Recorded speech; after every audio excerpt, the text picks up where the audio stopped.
When something is alive, it's one. One. It exists. There's at least one of it. Once it's dead, A human, it's yeah, a human zero. mind can say that. Sure, you can make that relationship happy. You can say that. You can also not say that. But if you didn't say that, it wouldn't make it not true. Oh, why? Imagine a universe where there is contradiction. Like what? Like what would be an example in this universe? Like I have a keyboard here and a keyboard there, or like yeah, I'm You not have you fully you have understanding. a keyboard there and you don't have a keyboard there. Yeah, no, that's not something I can comprehend. At a high enough intelligence, people should be entirely selfless. The argument is the best mode of being for the person, for themselves, is to be both loving entirely and entirely authentic. And you can't be those things and greedy. And so being greedy then necessarily makes your mode of being worse. To me, it looks like the same structure as like someone trying to evangelize me. So, like, what we were saying before was I was saying that math is a relationship between objects. And you're saying if people don't exist, that description of a relationship also doesn't exist. I think that's kind of where I'm at. Yeah. But I'm trying to like narrow this down to like what exactly this means because you say it doesn't matter if the relationship exists, but that's not the same thing as the relationship not existing. So if you think that, so if there's nobody around and there's two objects sitting next to each other, you would agree they're sitting next to each other. That sounds fair. That would form a line. So that would be a line, right? Well, yeah. I don't want to say what is a line, but yeah. What is a line? Like Um, a part of this is kind of me playing devil's advocate and also trying to push it to its absolute boundaries. So, like, where did line come from? line. Like, that I sounds like a mean, human idea, right? well, it's. I mean, there's many different ways to describe what a line is in this context. Exactly, a line is Like, I literally know what a line is, but I right, and mean, yeah. But it's basically the path between two objects. You go, well, what is a path? It's it's the it's a thing. you're using language. As soon as you start using language, you're in relation. So, if you eliminate every mind that's possible of language, then how do you have relation to objects? How can you say that a line is a line if you don't even have language to begin with? I don't understand though why you're defining a property of objects as necessitating mind though. Like if you had a lawnmower, riding a lawnmower, and everybody on the planet disappeared, would you then say it doesn't have a seat? You know, it's a property of the object. Right. But seat has wow, I feel like I'm like really postmoderning this up. But like Yeah, go if right I look away. at if I look at a stump, that can be a seat.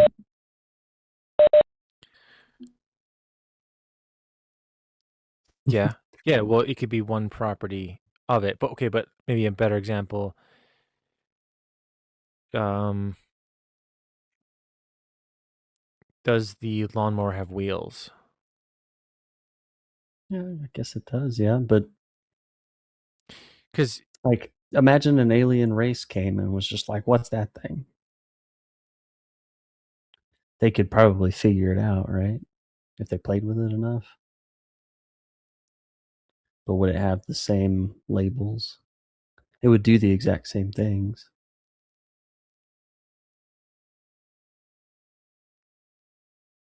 but an understanding of something is not the same thing as the thing itself.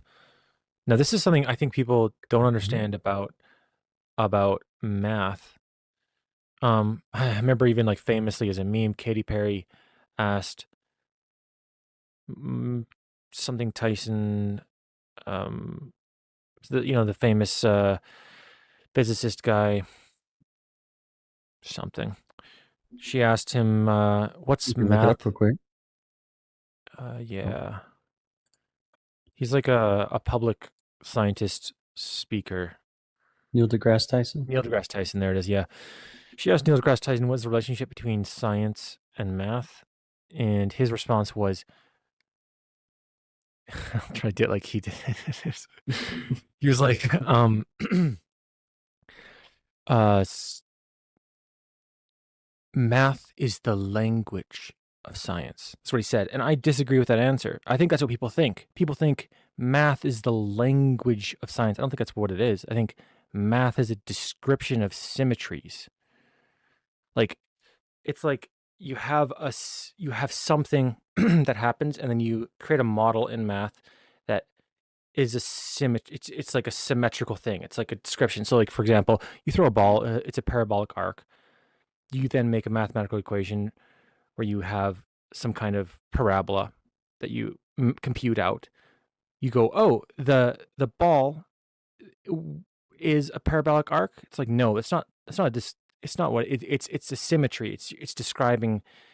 It's a form that you're putting onto the thing, and you're going. This is this is a way to describe that. And if the human mind it doesn't exist, I don't think the capacity for symmetries in abstract space to be mapped onto objects disappears.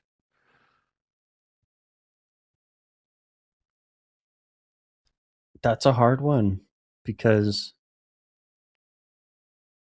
what would yeah, like what would it be called? Well, it I wouldn't have to be understand called that anything, math. though.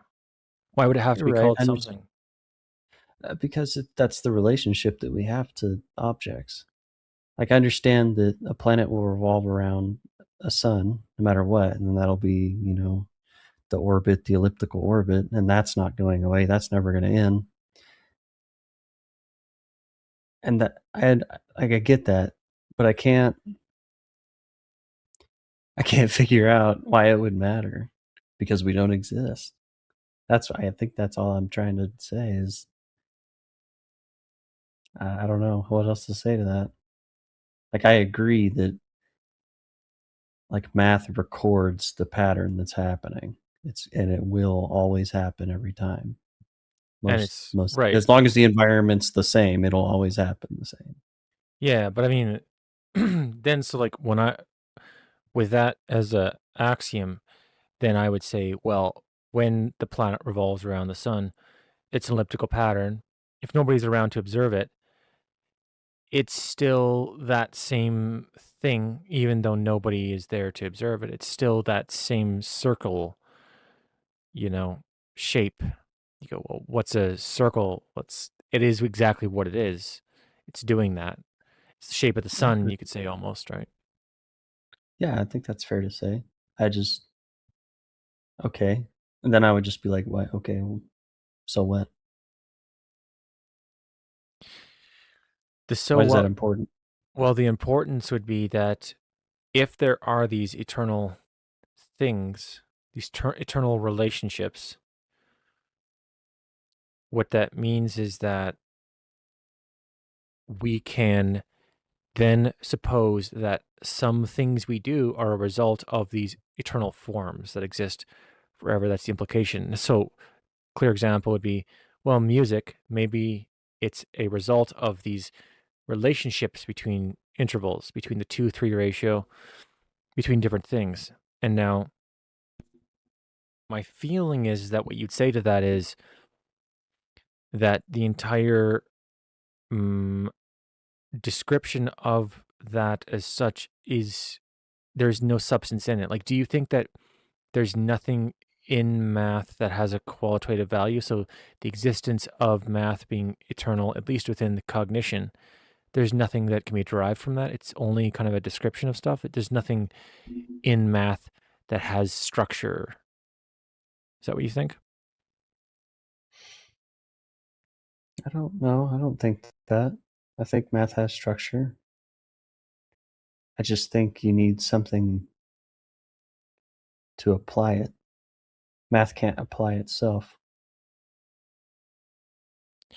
If math exists, though, it can result in certain symmetries existing. So for example, let's say we have ratios, like I said in music, 2 to 3. That's a relationship that exists. Then you could say, well, is that more is 2 more in relationship with 3 or is it 4? Interesting question. Maybe 1 or 2. Is 3 more in relationship with or is 2 more in relationship with 4 or is it more in relationship with 157 billion? You could say maybe 2 is closer in some sense. It feels closer to 4, and you could describe this almost mathematically. You could say, well, it's closer. It's not as far as away. There's something about it, which means then you start getting into like ratios. It's like, well, things which are closer together um have a property of like not requiring massive amounts of extra things to get from point A to point B. And so it seems like these things are structures that if you take math existing by itself, you suddenly start to draw from it meaning in a sense. You could say, well, it's arbitrary, you're making this up, but like that there's something qualitatively different between the relationship between 2 and 3 and 2 and quadrillion. I think that makes sense. That you're saying because that was a lot, man. I don't know how to, I don't know how to synthesize that one, dude. I guess I would just go with how can you argue against yourself? How would I argue Like against myself? Like what would I say against yeah, myself? yeah, like I can't fully steel man what you're saying. It sounds like you're saying like math is the guiding principle of all existence, and logic is like inherent to all things. Yeah, that is what I'm saying. Okay. So I mean, what if it's not? Now, what if it's not?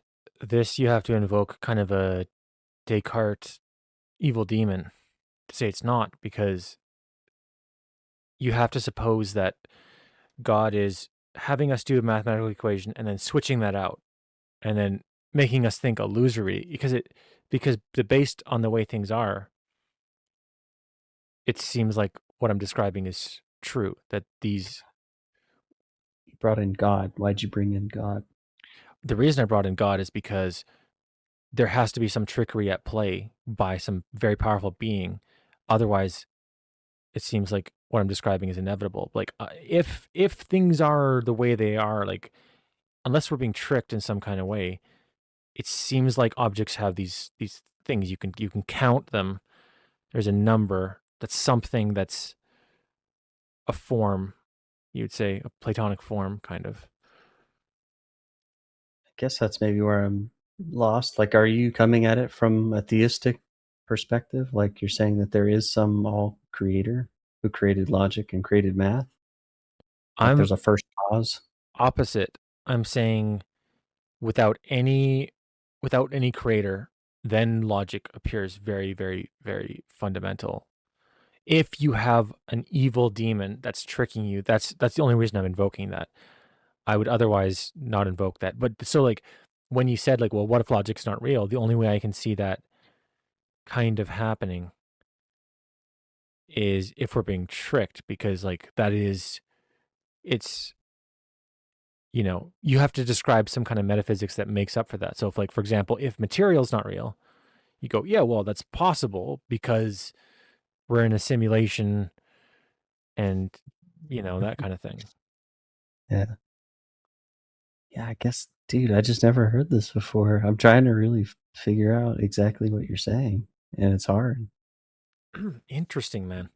It's difficult because I know someone who is kind of similar, and I need to talk to them. Yeah, I don't even know how to. I don't even know how to like say what your position is other than how I've said it. Like I can't try and think of a different way to say, logic is inherent and math is forever. You don't even then like understand the position.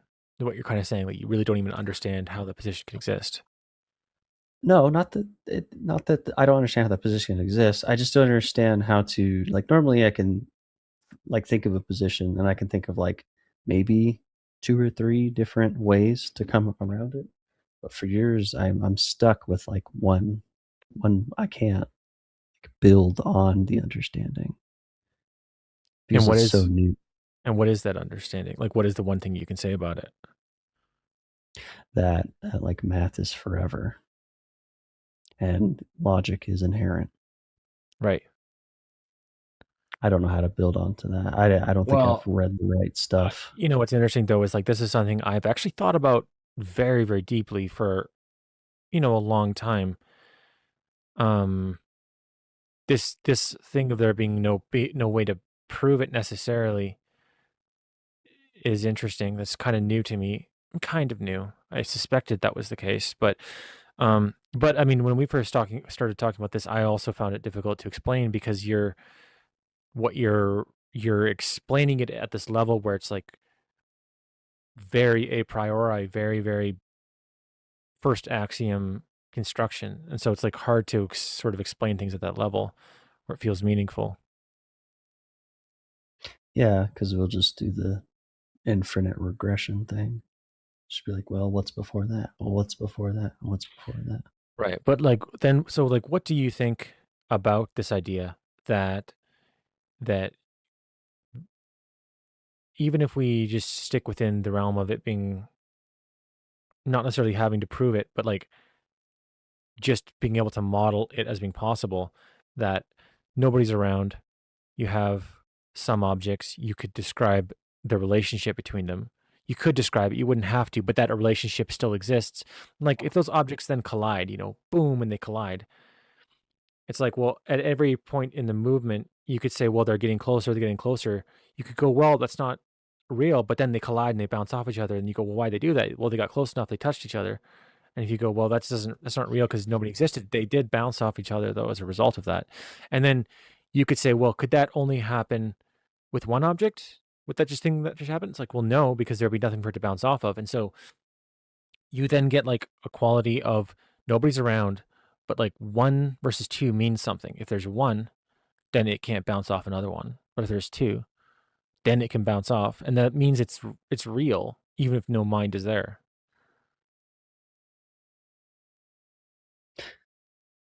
So you're not saying I don't think things exist if people don't exist. Or are you saying because people don't exist, I think things don't exist? I don't understand that.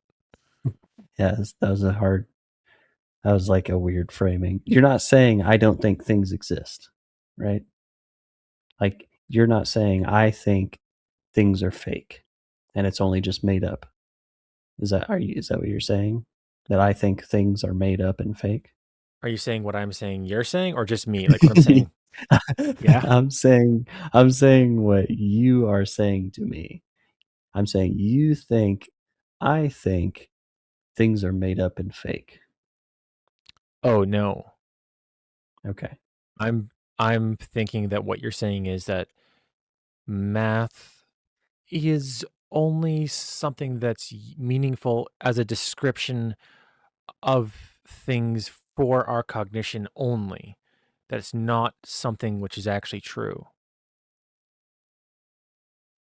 It's I like think yeah, it's hard. I don't because true is kind of a hard word to bring in. So I still don't know exactly what true is. So we'd have to go down that road. Like I like the idea of provisional knowledge. So we're just always chasing truth. We're never going to reach it. provisional knowledge is what you described, chasing truth, never being able to reach it. You like this idea? Yes. I like the idea that we'll never be certain of anything. Maybe other than like death. I think death is the only certainty right now. And But therefore we're in not life as well, right? sure. That sounds fair. That's Well, a good way to put it. why is death certain though? Because no one, as far as I understand, has successfully not died. Okay, but there's something about death though where you could say that when something is alive, it's one. It exists. There's at least one of it. Once it's dead, A human, it's yeah, a human zero. mind can say that. Sure, you can make that relationship happy. You can say that. You can also not say that. But if you didn't say that, it wouldn't make it not true Oh, why? because it's something which exists beyond the mind. Isn't this something you agreed that if you didn't have a mind and there was an object, the object would still be there? There's object permanence. Right, but if there's no minds, then there's nothing to die.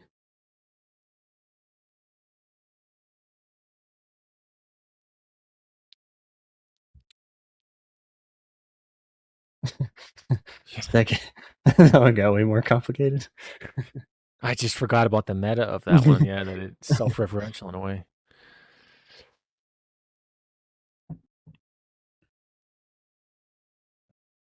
But an observing, so like let's say you have one person, right, on the planet. They're there. Because they're there, math is real to them at least. Then that If yeah, if person, we make it up, or that not make it up, person, but if they identify it, sorry, if yeah, they identify it, yeah. Now, if that person dies and nobody's observing them, it goes from 1 to 0. If somebody's observing them, it still goes from 1 to 0. There was one person and now there's no persons. yeah, I think you're, yeah, I think you're doing the thing where you're like still smuggling in math.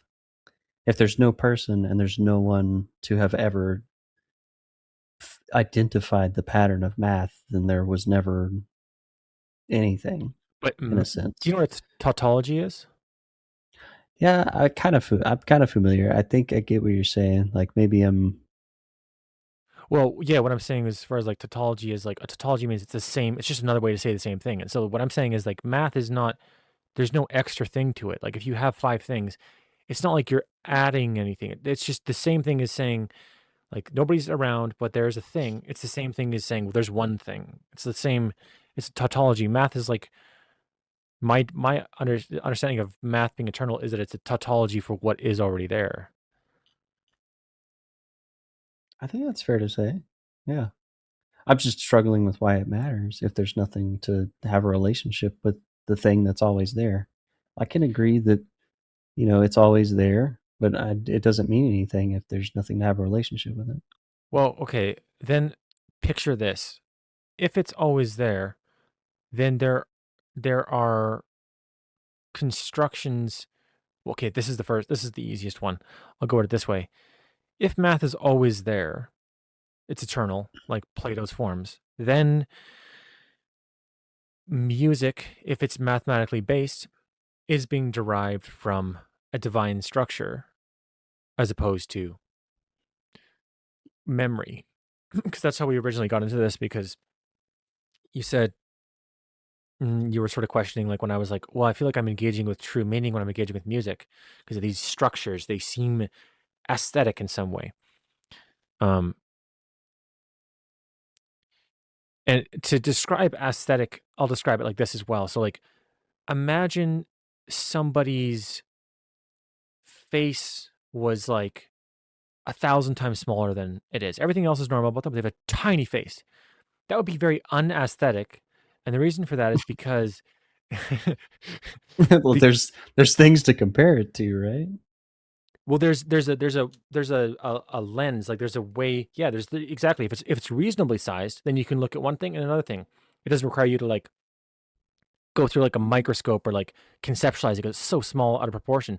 Which is why then in music you have things that have a relationship to each other, where it's like, well, one has a relationship to two and has a relationship to three and has a relationship to four, and then if those things are put in a structure, then they have a relationship to another set of things, and then you start getting these relationships that are emergent from math existing entirely on its own, where it leads me to the statement where I go, well, when I engage with music, I feel like I'm engaging with meaning, which is not derived from the history of humanity.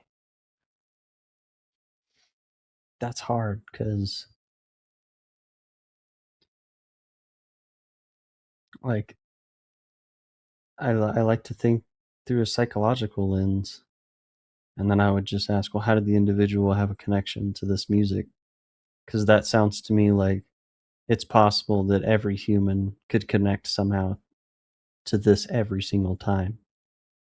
And I find that hard to get aligned with. Well, this is what this is the follow up to that, which is that there, because music is sort of a mathematical structure in some kind of sense, the reason we're interested in it is because it's an organization of data, which is what we are doing in the world. We're organizing data. So we find music very interesting because we are interested in organization of data, correctly putting things in places.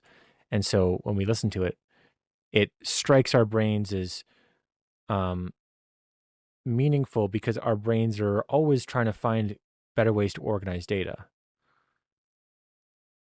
which, That's a super cool way to think about it. Yeah. It's like a really scientific framing right there. Like very zoomed out and looking at humanity. Yeah, I like that framing. Uh, I guess I would just ask, why do we orient towards that? mm, why do we orient towards that? Well, I mean, that's where you get into the question of, is it because we were divinely created to, or because we evolved to? And then if we evolved to, is that just kicking the stone down the road a bit?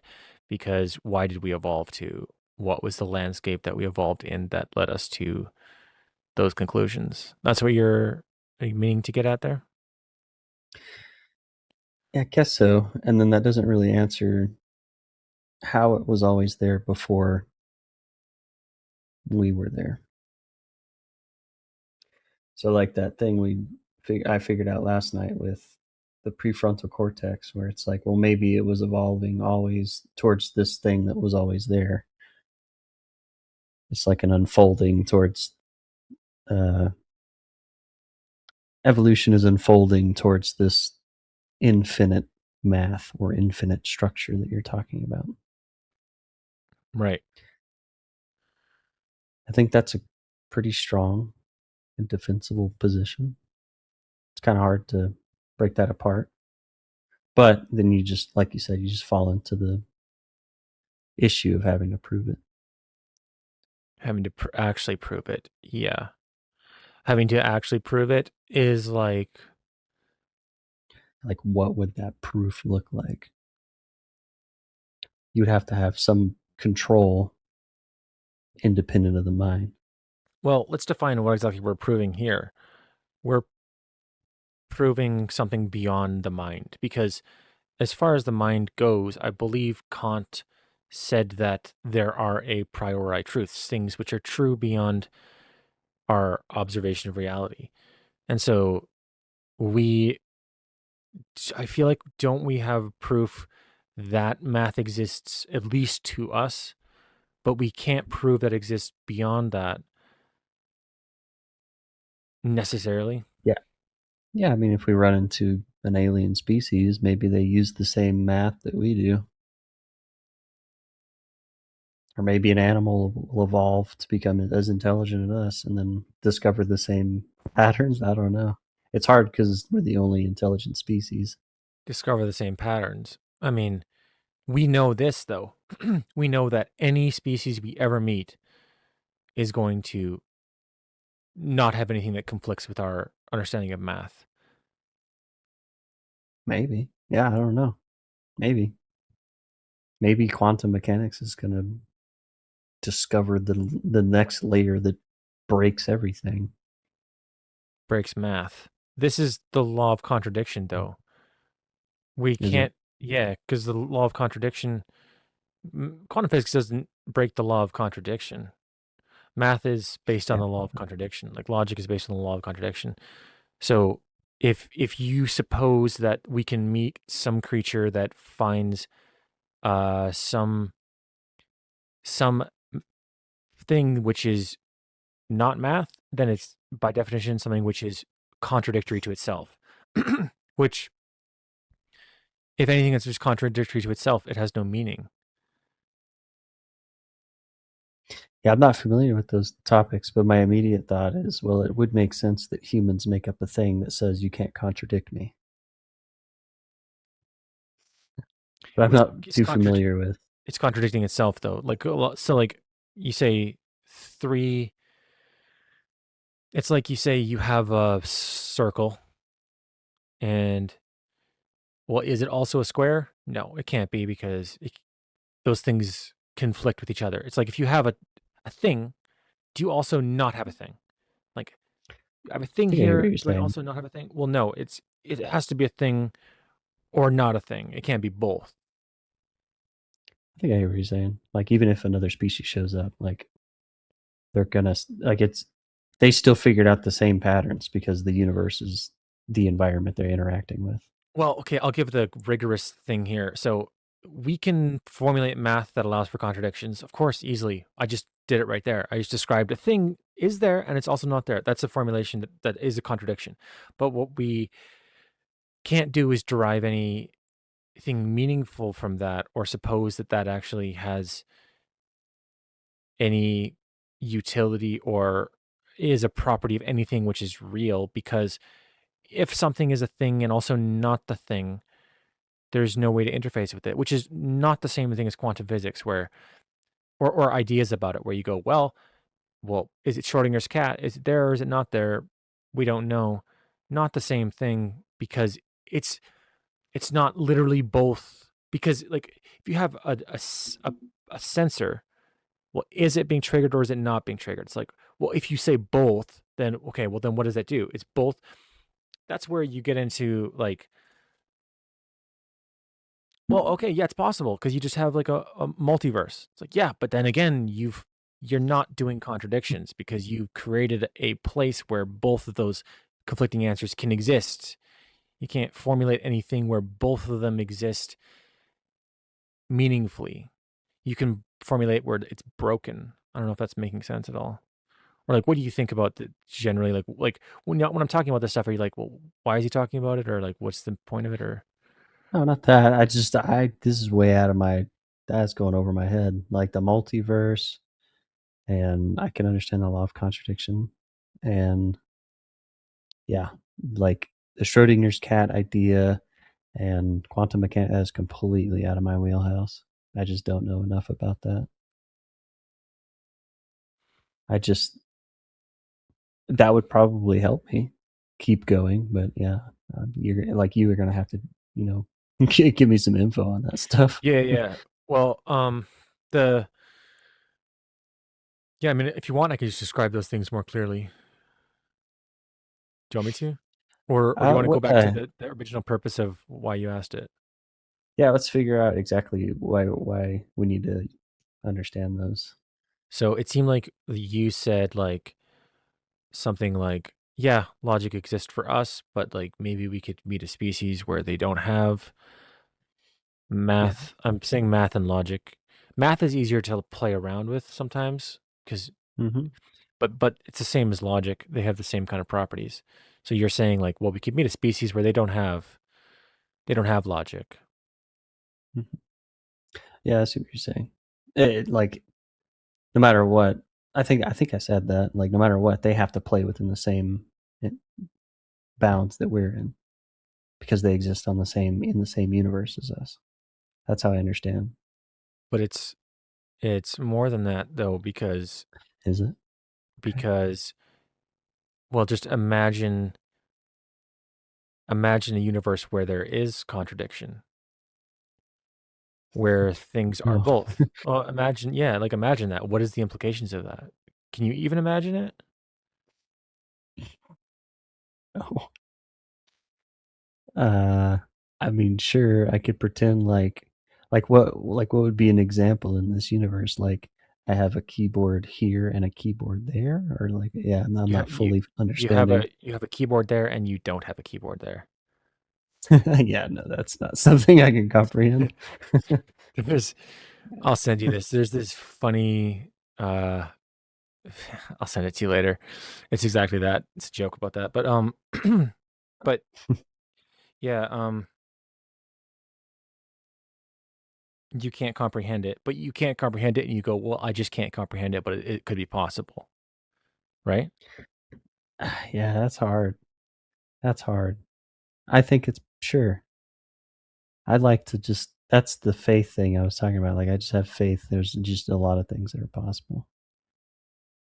I can't think of anything that's impossible right now, other than like maybe a joke, but that's just for jokes.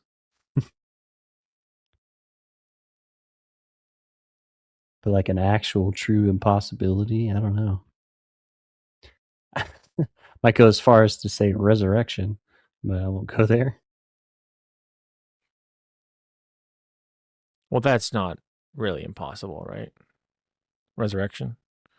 I don't know. Like metaphysically, at the level that we've been talking, it seems like that's kind of like quite easy metaphysically.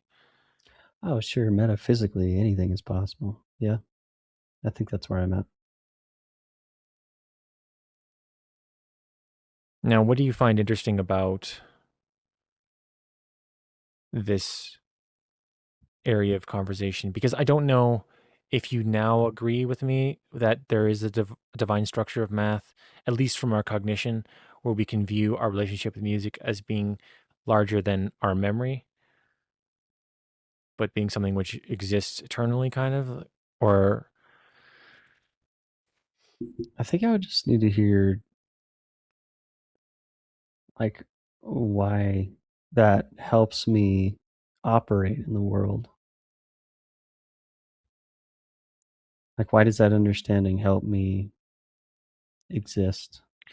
well, this is where I was going to before, which is that, well, if there are these divine structures, this implies some kind of necessary morality to certain degrees.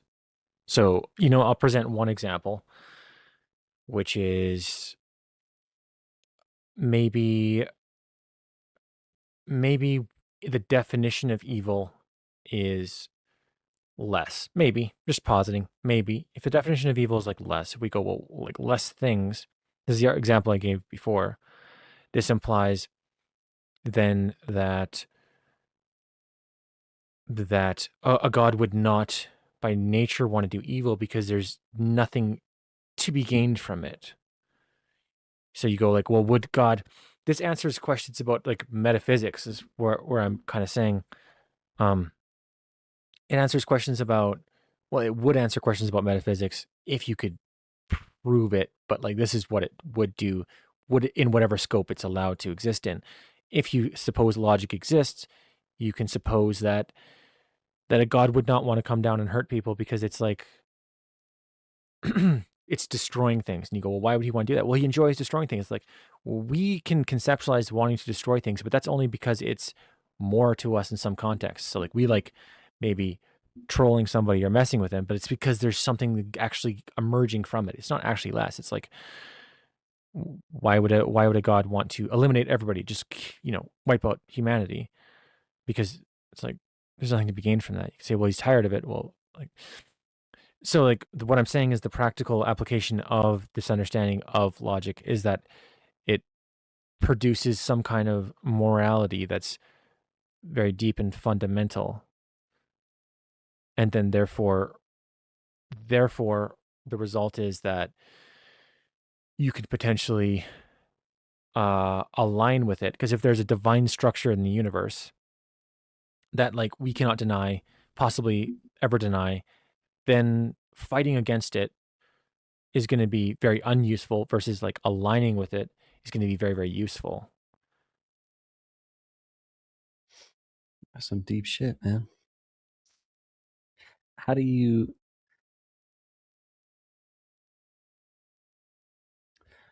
you're not claiming that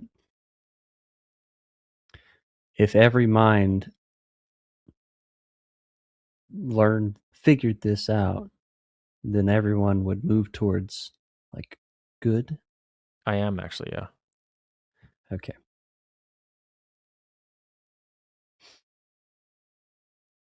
That's a big one. I don't know how Yeah. you're gonna do that one. Yeah, well, you have to do it. You have to actually do it. I didn't do it. I just like hinted at it or like labeled it. But that like originally you asked like what would be the utility of it?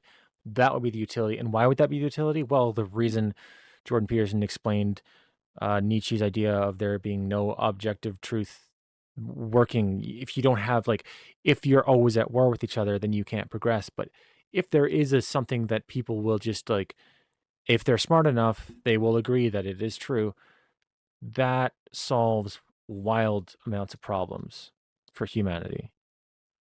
It sounds like whenever y'all did the debate on objective morality, it sounds kind of like how I would have approached the against the negative position, because I like the idea of intersubjectivity. But I also would have said, I also would have said, like, all of these options are possible. Like, subjectivism is possible, intersubjectivism is possible, and objectivism is possible. We just have to have everybody do it. And then, how do you get everyone to do that? I think that's the issue. Well, that's an interesting one because if you have concluded that at a certain level of intelligence, there's certain things which are undeniably true, then it's like this. I mean, just think about the social consequences of that. If you have some people that go, listen, like you can do the work and you get to the same result, and they do the work and they get to the same result, and all this. So I'll give a concrete example. So let's say we prove that the best thing for absolutely everybody is if everybody is loving to each other. We prove this. It's like, well, if you're intelligent enough, you will know that it's a part of the divine structure of reality that being loving to each other is what you should do, and you would agree if you understood. Like it's a lack of understanding that's not making you do it. The result of that isn't that you have to make people do it. It's that either people are less intelligent or they'll do it. It's not a will thing anymore. It's like intelligence. Like if something is based on just pure intelligence, then you don't have to like make yourself do it or make other people do it. It's just a matter of giving them the information. So in some sense, like then just giving somebody information in some sense traps them into doing it, no matter who they are. Because if they just are intelligent enough, and you can't unbecome intelligent by unless you're actually damage your brain physically, you can't unlearn things that are true. Like relatively speaking, there is like forms of like gnosis and like chaos magic and stuff, but like speaking generally, practically, that is the result as So such. could we use the same logic for why across the entire existence there hasn't, like, tribalism is just a constant human pattern that keeps repeating? Could we also use the argument that math, this infinite math, purposefully, you know, emerges this chaos? Um, Like, if math can purposefully align us into this moral goodness, like, did it also purposefully align us into this tribal chaos? I would say probably yeah, but now I will say that I'm guessing that if you were to actually try to do that with math, it would be very very large amount of equations. With logic, rather, you'd probably do it with logic, not math. If you were to try to actually show that with logic, it'd be very, very large. But I mean, I could suppose how that such a thing like that could be guessed, which is basically that. Well, okay, if you have a set of animals on the world, you have some set of species on the planet, and they don't necessarily have a moral obligation to work with each other. They could work for themselves or not. that there there may be some agreement for them to want to work together, but then if another species is um maybe winning against them and they're threatened of wanting to not exist, then they would want to be a part of their tribe and make their tribe win. I mean, I'm not sure. Like, I don't want to try to explain it too much because I felt like what you were doing was more just wanting to like hint at it more.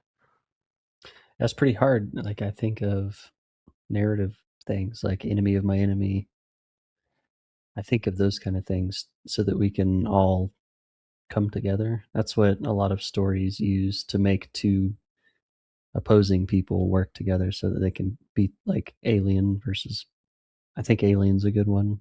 Alien versus Predator is a good one where they're like, you know, the humans versus the predators, and then the aliens show up, and that's the bigger thing that wants to kill them both. So then the predators and the humans work together to kill the alien, and so that's what I immediately think of, like as a narrative pattern. Yeah, I mean, maybe candidly say exactly what I think is happening in that situation. I think that the reason why tribes fight against each other is because they're primitive. There's a lack of intelligence to that, and I'm not saying it's kind of bad because of that. Because, like, let's say intelligence is something you're building. Um, so at the beginning of humanity, people started out with very low intelligence, and they're building it. You're building intelligence, and you're existentially threatened by another species, so or another tribe. So, like, let's say you have two tribes, and the other tribe just has they're killing all the animals, and you don't have any access to that. Or this is probably what happens more in more cases. Maybe they're just winning winning all the relationships because they are something about what they're doing is more effective. Then this tribe feels a necessity to kill them to stay alive, but that understanding is this kind of primitive understanding which puts you first, but you could then ask, like, why would you put yourself first? If you're important, then other things are important. Wouldn't humanity itself be more important than you? There's like a selflessness that I think arrives from intelligence. The more intelligent you are, the more at some point you realize, why would I be selfish? There's another reason for that, which is that there's another reason, but I've already said a lot. So maybe you'd think, maybe to like build on your argument, this infinite math and logic thing, and that human emotion kind of scatters that and kind of like makes people blind to it. It's Like not that. emotion and lack of intelligence makes people, miss this infinite layer. Like we're slowly working towards raising intelligence. We're slowly working towards this infinite layer as we progress. Yeah, I'm seeing the inverse, which is not that there's something blocking us from understanding it, but that it requires a certain ability to see into the future. So this is a concrete one. Let's say there's a rich person. There's the richest person on the planet. They keep their money because your description would be they're emotional, they're attached to their money. I would say they're not intelligent because they're not understanding that if they give their money away, everybody else builds the planet better and they have a better life because they are on a better planet. If they kept the money, then they don't get anything extra. If you have a billion or 2 billion, it's the same thing, really. And so giving it away gives them more. And so that's where I'm saying it's a lack of intelligence. It's a lack of ability to see into the future, not. It's That's interesting because people associated with lots of value are considered intelligent. So then I would have to ask, like, how you're using the word intelligence. Okay, what did you mean by when people associate value with intelligence or what?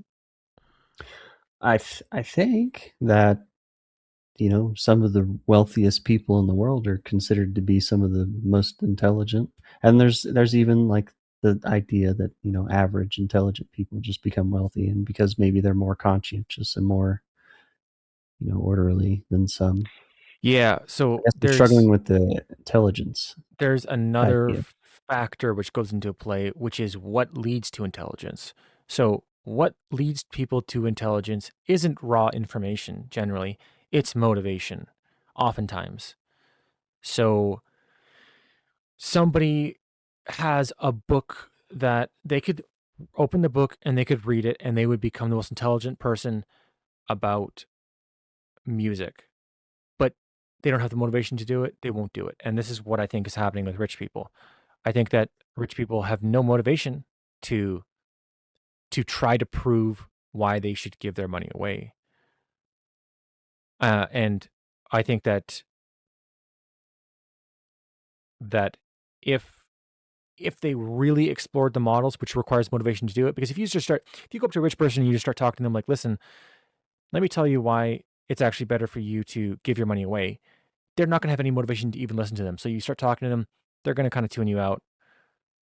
So, like intelligence isn't something you can reach just by having access to the information. You also have to kind of have a motivation for it, um,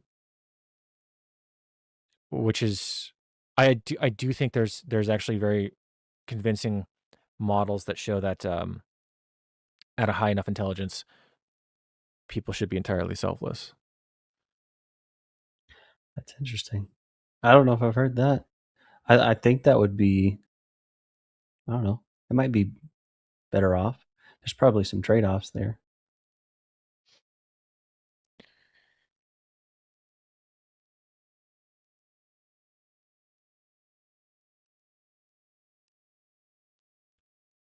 Yeah, no, I mean I can go into this.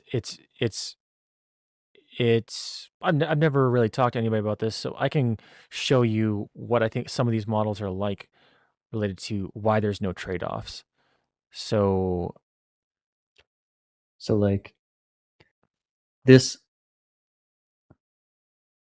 like, I don't want to get into determinism, but let's say, like, this person becomes rich because of the path that they just have followed, no matter whatever the path was, and now they're rich. Let's just, I guess, accept that. And you're saying this person needs to be convinced that they should give their money away and they shouldn't be rich?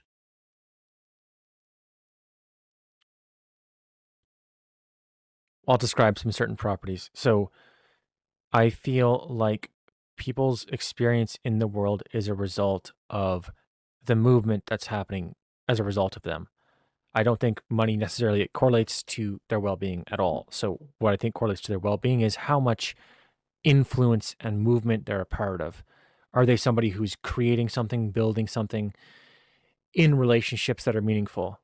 And so, if somebody is very wealthy and they start giving their money away, it doesn't seem like that's necessarily bad. It seems like um, people have kind of low resolution ideas of what is meaningful. So, this idea that meaning is derived from movement in life isn't something that people understand necessarily. So, if that's true, then the implication would be sort of that being a part of as much movement is better.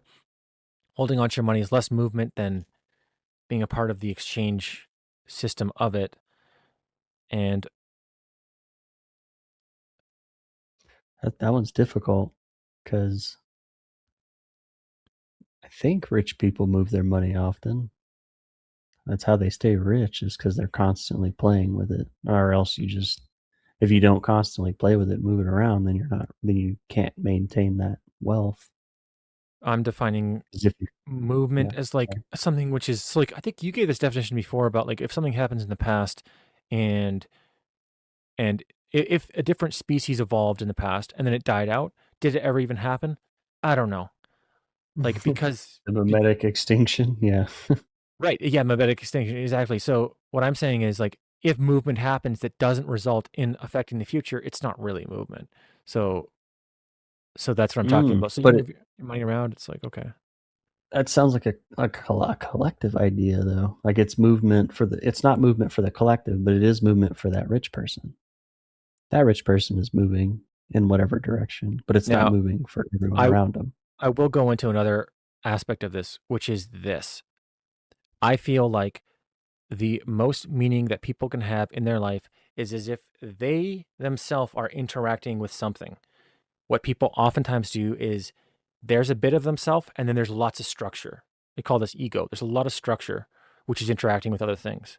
And so, in order to be uh, egoless, in order to be you yourself interfacing with something, because the reason why that's actually more meaningful is because it's like you're connecting with it more. Like, let's say you make a structure, you're a liar, you make up a bunch of things, you go like, I'm gonna say this stuff, but it's not actually me.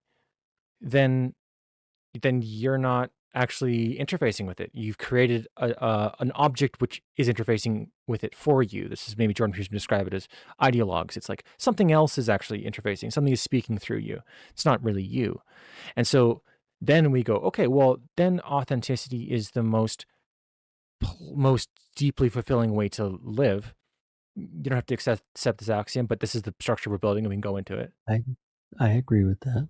Okay, so then if that's true, what it leaves you to is this. If you're going to be authentic, you can't really lie about your intentions. If your intentions are to be better than other people, you're not as loving. If and there's another thing about this. So if you want to also have other people kind of like you have to be completely loving. If you're kind of loving sometimes, but not sometimes, you're not loving at all. So if you're loving to 90% of the people, 99% of the people, but every now and then you just like wish you could go out and just absolutely destroy somebody just because you want to, then you're not loving at all because, well, then this gets into neuroscience. So if what is your consciousness? It's like if your mind structure is loving, there can't be any part of that that's not. Because then like what are you? And so yeah, okay, what? I just no. Keep going, please. Yeah. Okay, okay. All right. Um so what this then gets to is, well, would it be loving to give your money away maybe to some extent? And if the answer is yes, and then you're in a bind because if you're going to be authentic and loving, well, then you can't hold on to your money. That's a tricky thing. And the argument is basically this is the short of it. The argument is the best mode of being for the person, for themselves, is to be both loving entirely and entirely authentic. And you can't be those things and greedy. And so being greedy then necessarily makes your mode of being worse. That's big. So does that mean like once you hit, a threshold in your bank account, does that make you greedy?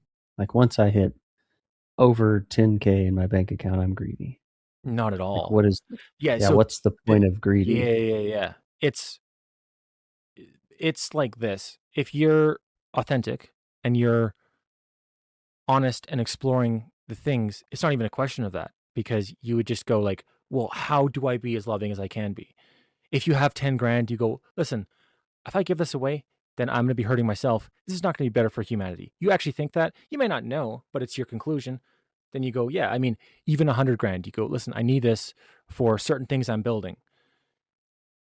You have $1 million. You go, I need this. It's better for humanity to have this. But the trick here is that you have to be being honest with yourself. Like if there's any bit of yourself which is not, then what you're doing is you're creating an ego block. So you go, you kind of pretend that's the case. You go, yeah, well, I should have this money, right? But you're pretending. What that means is there's an area in your brain that you're not open to suggestion. You're not open to information. Then this ego block grows because you have to keep kind of like hiding it because if that makes sense. Yeah, that's really hard. That's really hard because it seems like every human faces that. Like that sounds like that's part of the human condition. Oh, like self-deception? Just those you're going to have an ego and you're going to have an ego block.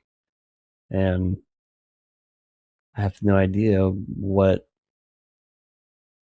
you could tell or you could teach so that people could, scrub that out and it absolutely work. Well, if people don't get Like I rid think of that's what religion tries to do.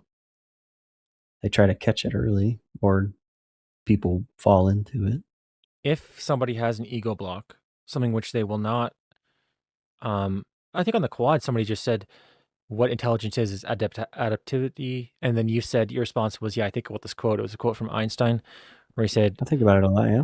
intelligence is adaptivity. So if somebody has an ego block, that means there's some part of their brain that's not adaptive.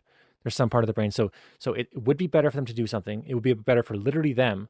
And the reason they're not doing it is because of uh an ego block, which is stopping them from seeing that it's better, but they're blocking it's stuck there. Then they're atrophied. It's a form of death. And so basically the result of that is like, yeah, if people do ego block up, they're just like, I don't like, they're just like a priori asserting that they don't want to go down this path. They block, then they're stuck and they're toast. I think about the quote, I guess psychologically and developmentally, because I think of adaptation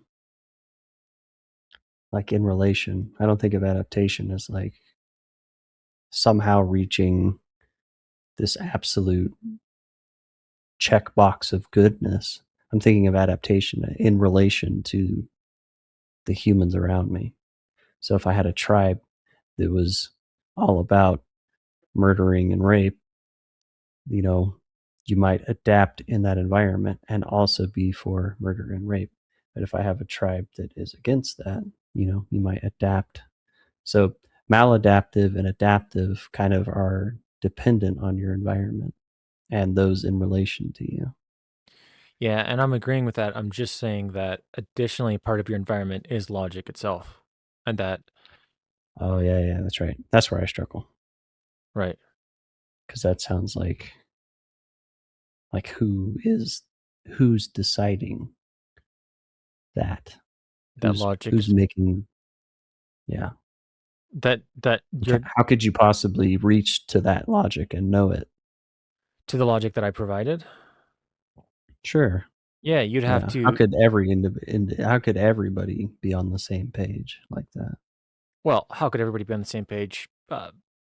It's conceptually not that difficult for information to spread. That's what happens for like for the entirety of humanity, where like it used to be that nobody even conceptualized the things that Freud conceptualized, and now we think about them. Everybody knows them. Everybody talks about Jungian conception of introverted and extroverted. They're like, oh, I'm an introvert. I'm an extrovert. Like there's ways that information can spread across the population indefinitely, and one of those ways actually is a result of not being able to beat an argument. So if there was you can imagine like a thought virus. If there was a thought virus that got into humanity, and if you were to face it, it would crumble whatever you are. It would just win everything. So you can imagine an argument which is like a logical structure which is so perfect that it would just cut through everything. Like every argument you give, there's a perfect response that refutes that. You could imagine then that that would go through humanity, and that's just a hypothetical because you're saying you don't know how well who mediates that. Well, if it's the structure of reality itself, which is logic, then logic itself mediates that. And if there's certain structures within logic that necessarily are tautologies for other constructions of morality, then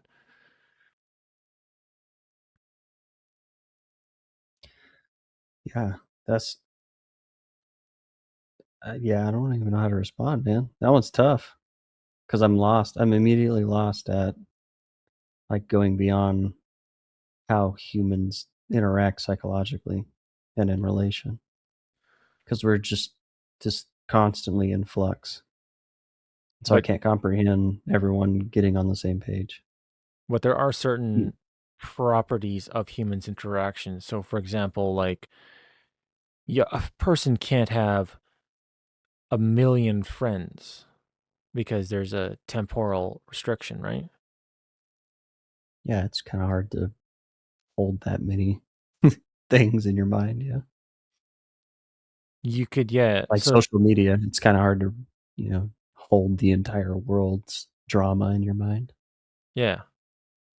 So there are certain things which are true even beyond the social interactions. They're not relative to the social interactions that are true just because of the nature of reality. Wait, one more time. Yeah, I'm taking that and I'm saying, well, if you can't be friends with everybody, then that's something which is true beyond just relative relationship, because it sounded like what you're saying is like you're describing these logical structures, but I'm viewing relationships as fundamentally relational, and that the way people are is relational, and that that is the fundamental unit. There's nothing beyond that. But I'm just saying that there are some things that even you would agree are restrictions on those relationships, which are so concrete because of just the nature of reality. Yeah, I think I guess maybe I could say that maybe that's an impossibility right now. Maybe that's a biological impossibility that our brain can't all have this hive mind connection because we just simply don't do it yet. Maybe we evolved to it because this divine logic and divine math will get us there, but we're just not there yet. So maybe that's why I'm struggling comprehending it. There's a temporal limitation, though, wouldn't you say? Where to have somebody as a friend means that's somebody who you will contact and communicate with. And if you're in time and space, you would have to have computational power way increased to a high speed to be able to talk to everybody on the planet really, really quickly. I mean, you could go, yeah, maybe that's possible, but if that doesn't happen, then it necessarily implies certain things. So then in our in the way society is now,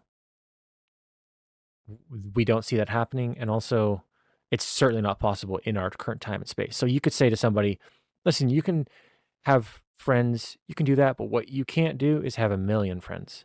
And they go, "I want to." You absolutely cannot, because that's a structure of ontology. You just absolutely cannot do that. And then that would be an example of something which is more true than the relationships themselves. I think that's fair to say. Yeah. So then, yeah, the extension of that is just more complex and sophisticated to make proofs that imply certain things for you, like based on reality. These are certain things because you know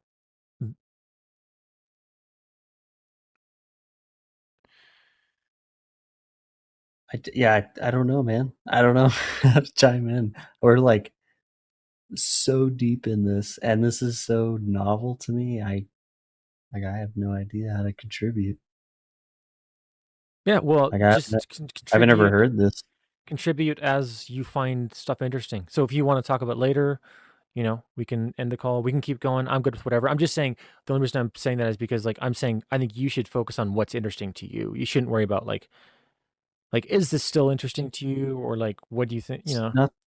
It's not that it's not interesting. I'm just trying to rack it.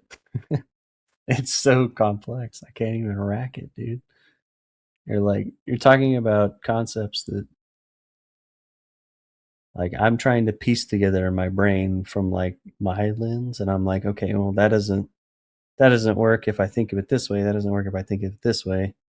But if I put myself in his shoes, then I can absolutely understand that. But I also don't absolutely know everything so I can't possibly understand how you're arriving to these conclusions. well, I've worked through these like systematically to a point where if these models are good, then they should be communicable, and if they're they should, if they work, they should dismantle any perspective which is contrary to them, really. And so I mean we could, and I've also like uh I these aren't just things that I sort of like made up. In some kind of large sense there were like really really tested ideas. Um so like it's not that I don't know objections. I've heard very very many objections to these ideas. Right. Um what was new for me was the understanding that like, well, we can't prove that logic is true, be epistemologically, sort of, we can't prove that's true epistemologically. I knew a version of this but not that exact one.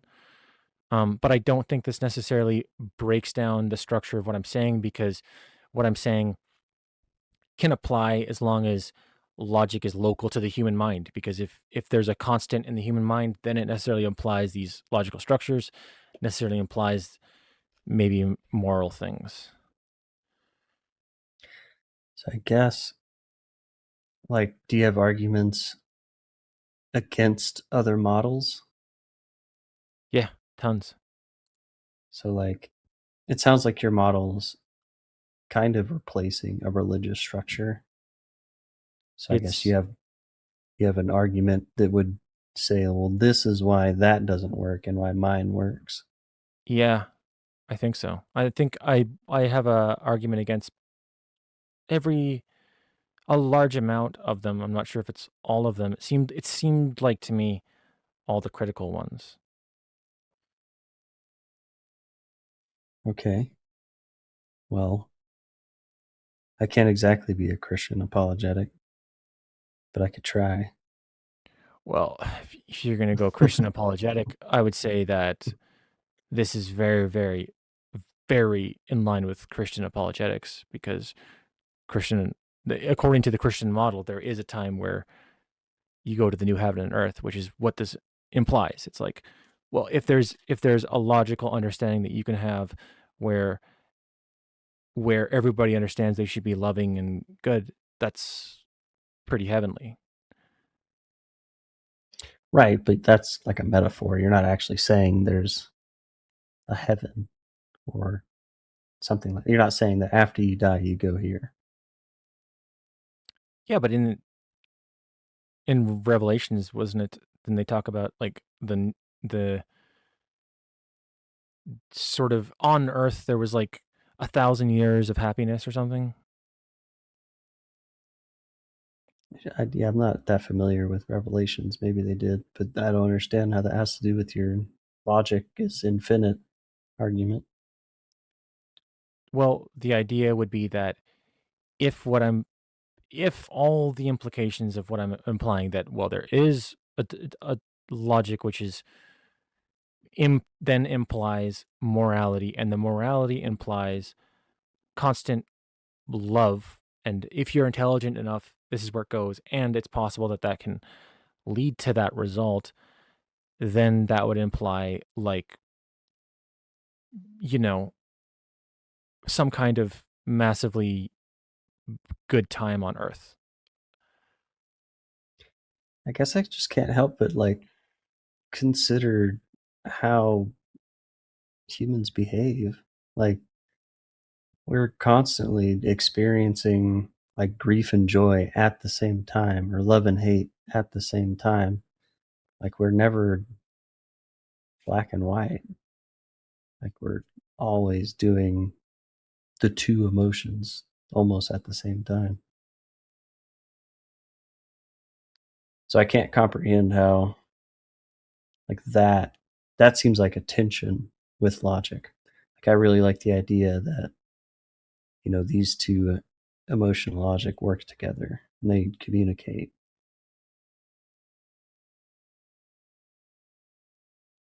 So I like I so I'm trying to understand how this math connects emotionally, how logic connects.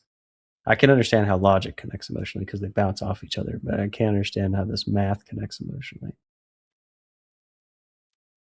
Yeah, Do you get what I'm saying? Like Mhm. people are people are hyper dynamic, and I can't understand how this one thing is going to explain all things. But I can understand the idea that we're traveling towards this understanding. Well, that's where I was kind of said before, like I don't think people are at war with their emotions where they want to do something they don't. I think that the drives to do things is the drive to do them itself. And so, for example, somebody has kind of an emotionally challenging life, difficulties all the time. I would propose that these challenges are arising as a result of their contention with society and society's contention with them, to where maybe society doesn't like them and is then imposing things on them, causing them emotions, or maybe they don't like society and they're then feeling emotions and there's a conflict between it. So the connection then between well-being would be that if there's no tension fundamentally between different parts of humanity, then that lack of tension results in less negative emotion. I think what I'm hearing, ooh, negative emotion, that's a good one. I like talking about that one. I think what I'm hearing, I think, is you're saying that uh, maybe an objective moral good should be aimed at more intrinsic motivation and less extrinsic motivation. I think so, yeah. I think that's what I'm hearing. You're saying people who tend to lean towards more extrinsic motivation are not as loving as people who are more intrinsically motivated. Um, y- yeah, I mean, so like if you have a mind with neural structures in it, and the reason somebody is doing something is because they are taking input and therefore doing it, that would be definitionally less the mind itself that is the motivating factor. So in this example, loving. If the mind is doing something loving and is doing it because of something else, because of some environmental thing, then it would be less loving than if the mind itself was entirely loving for the sake of it, maybe because of the understanding of some deep logical structure.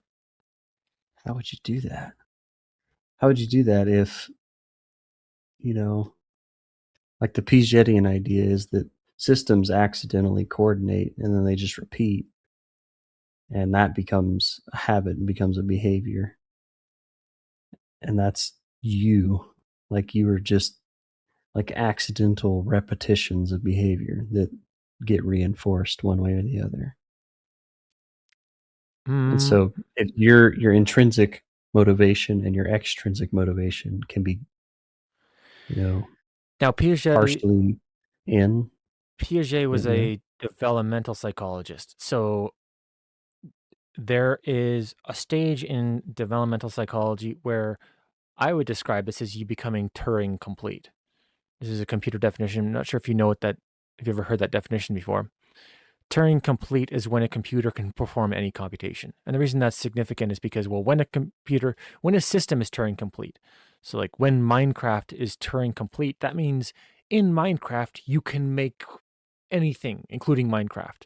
When, when, when a system is Turing complete, you can then do anything with it. And so in developmental psychology, Sorry, before you go on, is there anything that is Turing complete, or yeah, is yeah, that yeah. like an ideal? Oh, no, no, no, yeah, Okay. tons of things. Your computer's Turing complete. Yeah, Minecraft maybe is Turing complete. Many different games are Turing complete. All it takes to be Turing complete is just have a certain set of logic functionalities that you can do, because every computation can be then derived from a certain set of logic functions. Because you've heard your computer is just zeros and ones. It's like it's just ons and offs. It's just relationship between. logic. So, in developmental psychology, when you get to that stage where you can interface with information as such, then you've gone beyond that developmental thing, because the function of that developmental place where you're sort of doing patterns and all this stuff, um that's a stable progression to getting Turing complete, in that, a human being gets born on the planet, they don't want to be insane, so they copy other people. They don't sort of go straight to trying to be Turing complete, because there's so many, they need to first structure their brain. So once they've built enough structure, then they can compute information on its own. It's not really the case that people are a slave to habits and stuff, really. I mean, but I can go into that because I know that was something that you kind of. Oh yeah, definitely want to hear how you think that. How is it that you think maybe not slaves to habits, but I guess the first question is when do you think someone becomes Turing complete? Well, it's it's a matter of, I would say, having acceptance. If you accept the information that's coming in, then you can be Turing complete. If you don't, if you block something, I would call this an ego block. If something's coming in that is undeniable and you reject it, you block it off. You've suddenly blocked off your brain's ability to. Your question was simpler than that. I'm describing how, yeah, no, to be Turing complete, it's not that difficult to be actually Turing complete. You just have to be able to process information. Yeah, your question wasn't that difficult. Yeah, you just have to be able to do math, or like think.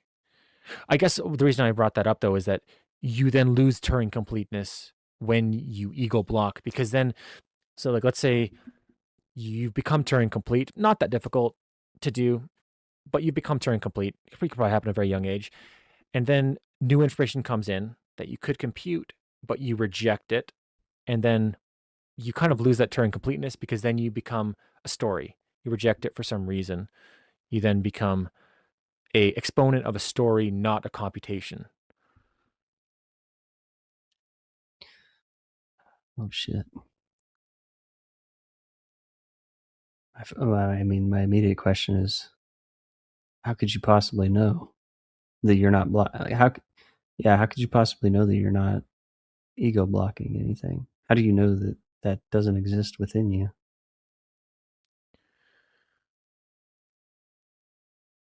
Yeah, that's immediately a complicated. So basically the the simple answer is that you absolutely accept everything. Don't reject. Don't hide from anything. Just allow everything to happen. Because So, yeah, what does that mean? Like just like live and let live? Or yeah, I don't understand what that means. Like you're open to listening to everything? you're open to any possibility, anything. There's nothing you're not open to. Yeah. It's eternal openness. Oh wow.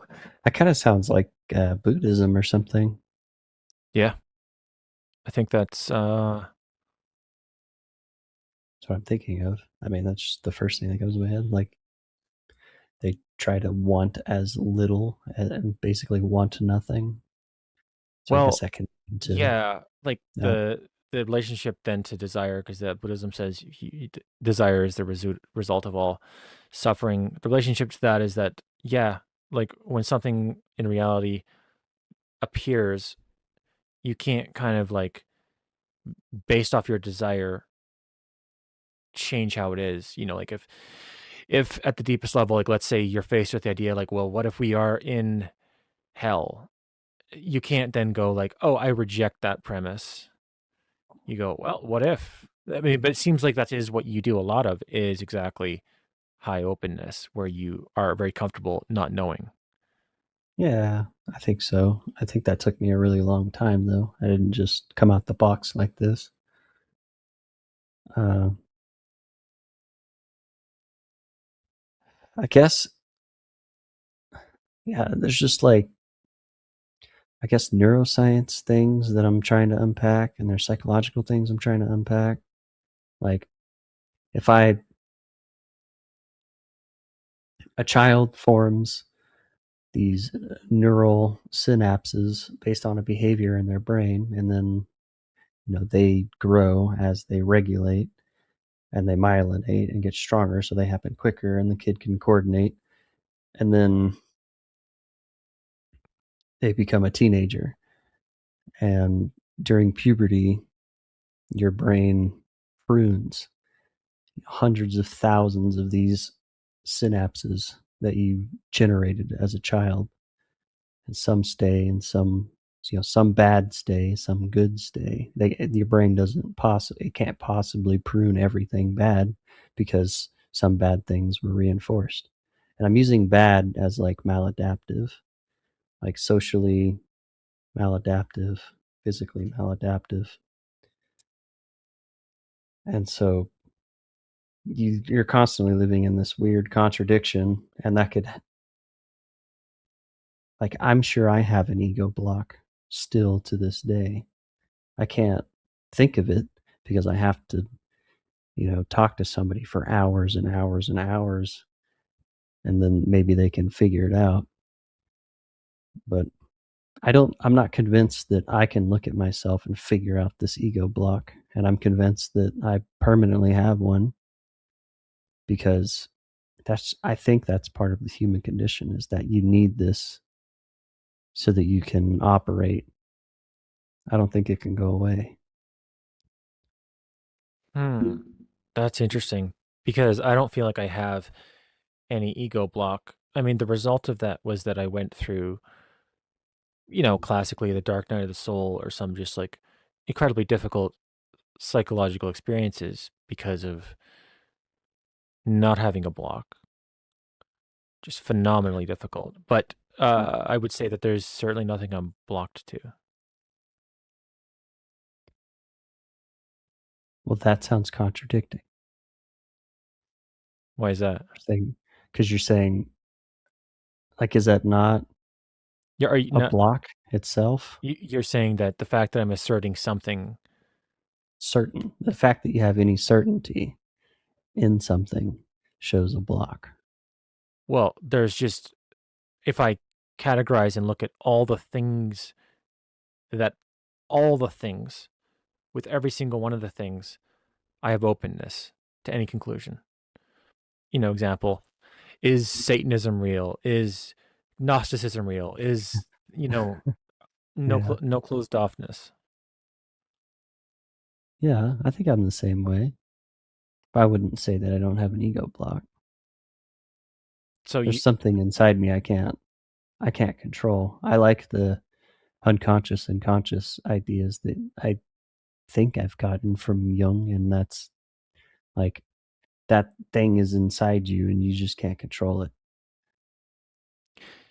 well, yeah. So um that's I mean that sounds like you're talking about the shadow, which is there's the shadow is here and this is something stronger Or than not the shadow, not the shadow.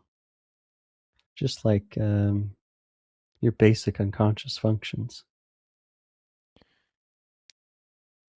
Like, your curiosity led you maybe to this conversation. Is Mhm. that your shadow that led you to this conversation? I would That was an actually that was an unconscious thing that was like, I like talking about this stuff, and then you consciously were like, let's go.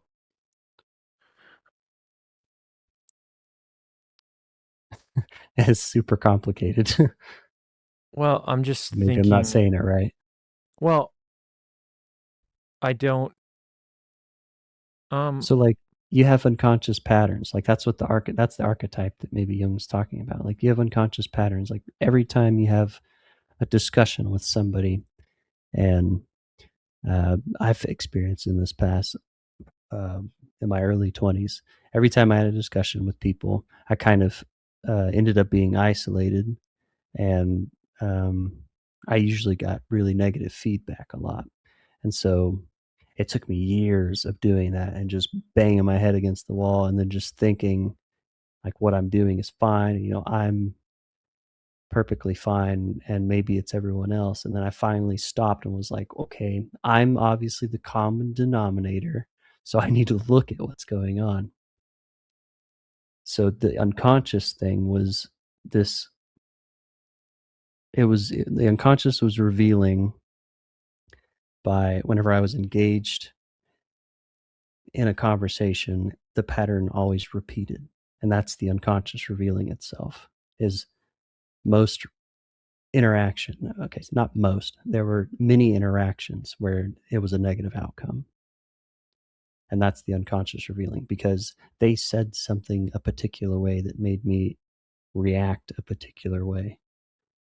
And I literally couldn't control that.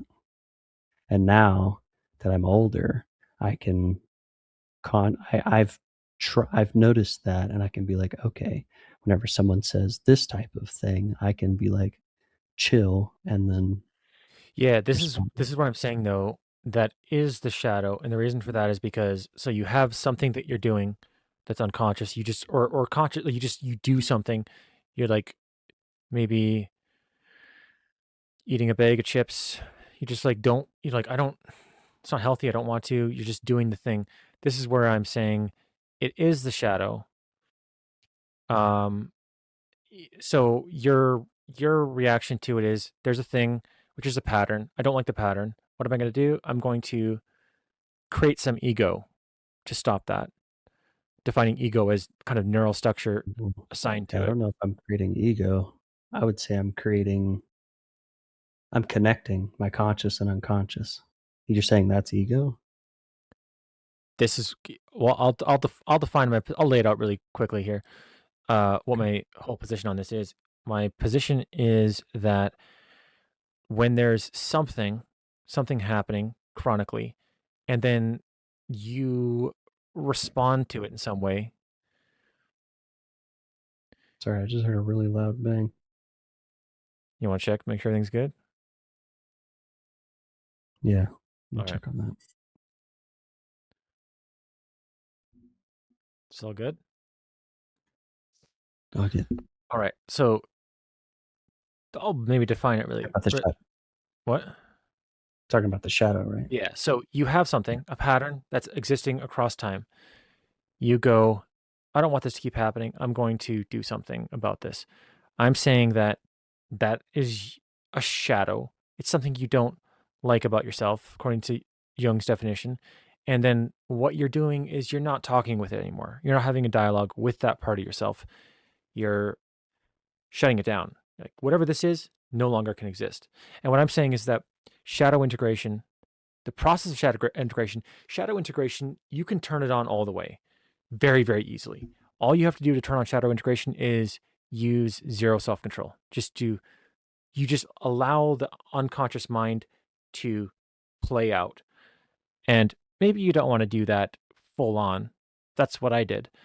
Um, but then what happens is you start to see, like, oh, this pattern I was doing across time, you start to see beyond it and you start seeing into a different paradigm that then, so like a concrete example is like this. You always go out and you like eat food. This is something I personally experienced. You eat food and you're like, I need to impose self-control so I don't do that. And then when I allowed myself to do everything, what I realized is I saw this thing inside of myself where it's like, oh, I actually don't want I'm not eating this because I want the flavor. I'm eating it because I want to be unconscious to some degree. And then when I saw the reality, then suddenly the thing disappeared because I was seeing the source of the problem or the thing that was arising. Because if you're a person and you have some phenomena that's constantly manifesting when you interact with people, it doesn't mean it's necessarily you or them. Who knows? Uh, this is like the Jordan Peterson talks about like the eye on top of the pyramid. It's like just observing things allows you to see what's actually happening as opposed to blocking it off, right? Yeah, I think that's a psychological concept. It's pretty common. Is once you identify, it's like how horror stories. and how I like to use exorcisms. That's, I think, what that idea came from. Is you know the name of the demon so that you can expel it. So Yeah. I get that. I get that. Once you can identify it and label it, then you can get rid of it. Right. And in that example too, let's say you have somebody in this, exorcist example where they constantly do something. Every time they do it, you shut them down. And it isn't until you allow them to manifest, you go like, "Whoa, what's happening there? It wasn't them. It was like some kind of thing behind them animating them." And then you see beyond that and you go, "Oh, I'm seeing something." And then you get to actually confront with the real thing. Yeah. I think two things happened though. I think that I managed to figure out what I was doing wasn't good, but I also figured out what I needed to do to have a better outcome. It wasn't just a total blockage of the behavior I didn't want to happen. It was learning new outputs. Yeah, but I mean So maybe that's at first it had to be a blocking so that I could have it's like taking medication. Some people need it so that they can regulate, and then they can learn the behavior that moves them towards something, and then maybe they wean off the medication. I just, in this situation, didn't need the medication so I could regulate. yeah, you're saying once you blocked it for a bit and then it became like a habit where it sort of became like it just felt I still natural. feel it. I still feel it. Like I can recognize whenever I'm I'm not gonna say triggered, but I can still recognize like I should bite this, but I'm like, you know what? If I do this, I know the outcome. So it's like a wisdom.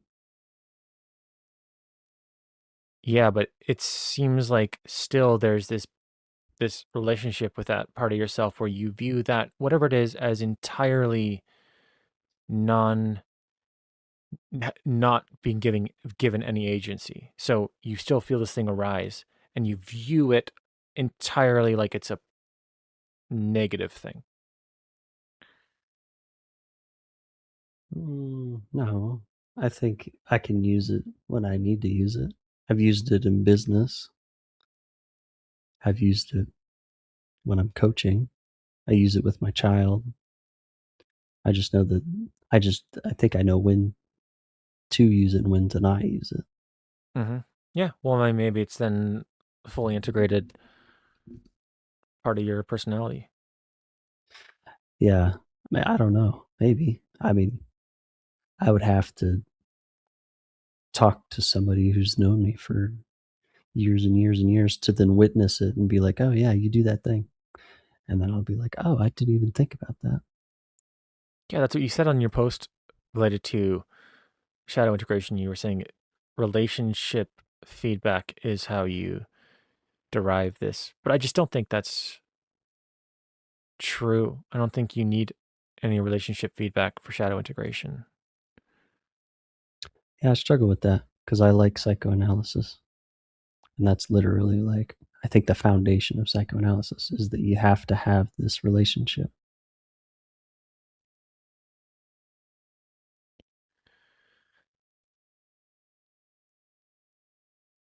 Hmm. I'm like I'll also caveat that by saying like that it's very very stabilizing to be relationship bound. I'll say this: I think if you're not somebody who is very authentic, very very truthful, and very very maybe deeply loving, maybe that's harder to identify. But if you're not kind of like that, then if you don't have relationships, then it's really difficult. But it doesn't seem like you necessarily need um like it seems like you can sort of see like your internal state is constantly showing things to you, and if you just sort of keep watching the things it shows to you, it leads you to um integration. Oh, are you talking about like me, like how I'm describing this? Oh, I think that's right. Maybe. oh, I'm just saying that. So, like when you say, "I," in order to integrate your shadow, you want to listen to other people and get feedback from other people. What I'm saying is like that is a very, very. It's all linguistic. First of all, it's kind of a slow, and also you don't necessarily know how good the other person's perception is. It could be that somehow you're completely correct and society and everybody you interact with has their own shadow that they're interacting with, and to where everybody gives you the feedback where it's like this is the case where it is. But that's what Oh I'm yeah, no, I don't take. I'm not ever saying take everything so to heart. You take things as a grain of salt, and you pay attention. I pay attention to what matters, and what mattered was I wanted to be able to interact with people in a healthy way. That mattered to me, and so my motivation was, I need to fix this.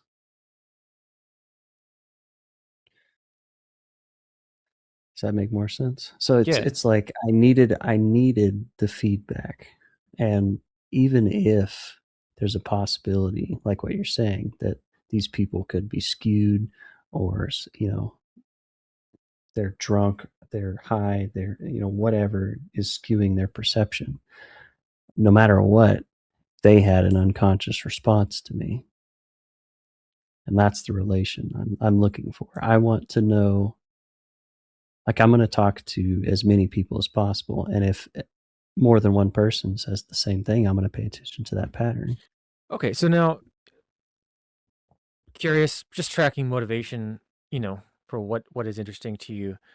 Do you find that like that is your fundamental motivation is to have a good relationship with society and or people? And then do you also feel like you have no? I could care less what my relationship to society is. As you can see, like, I'm not making my videos public because I'm more focused on authenticity and truth. And I think that aiming for like more notoriety puts extrinsic pressure on me that I don't want, and will eliminate my intrinsic motivation to do things.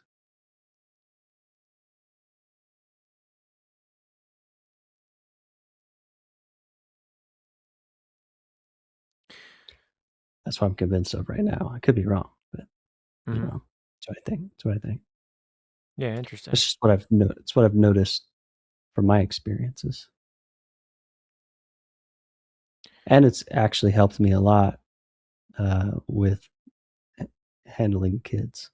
Is trying to figure out how to get them to be intrinsically motivated rather than barking and screaming and being a douchebag about things, which I don't think I ever did. I'm just saying I noticed other coaches perform this way and kids respond a certain way.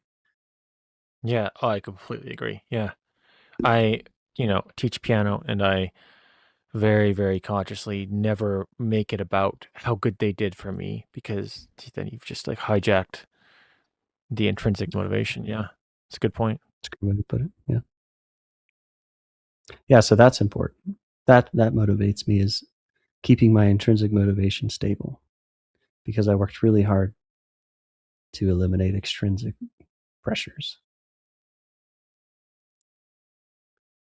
Yeah. Well, then what do you feel is interesting to talk about? Do you feel because this is the way I'm always with conversations, it's like, well, either we're focusing on something interesting to the person or interesting to society. And I'm not sort of saying I can't do small talk. I just think that if it's not sort of based in that, if small talk is a way of running away from that, then it seems like critical. Like, do you feel then pretty solid because we're talking about your motivational structures, your ways of doing things. You feel pretty good with them. No, no, I'm sure they could always be improved. Well, then what would be the problem with them? Yeah, good question, man. There's probably a little bit of too much of one thing is a bad thing. Too much of one thing's a bad thing. So you feel like you have too much in one area, you don't feel balanced in a certain way. Sure, maybe. Yeah, I'm not fully sure. Why do you ask? Because while I was analyzing your models, I feel like I was sharing my models. You were like, well, why are they useful? You were kind of sharing your models. I was saying, well, why are these useful? And then it was to, it seemed like, well, you kind of described how your models were working kind of well. And then I'm like, well, then, you know, there's not maybe a dynamic happening, me describing the utility of the models if there's sort of no, you know, function. As far as like the psychological topic we're talking about, or as far as the going back to the logic thing? Um, well, it was kind of tied in, wasn't it, to an extent? Because it went Yeah, from kind of loosely. philosophy, it went to like, well, this is the philosophical structure, and then it seemed like what was like really important to you was, well, how is this helpful in life? And that's where we're getting Yeah, into your models. how is it helpful in life? Because I've seen like I'm not saying chaos in a negative way, but I've seen things that just don't point towards an infinite logic and infinite math. I see dynamic people who live in like extremely complicated ways that we can only understand through relation.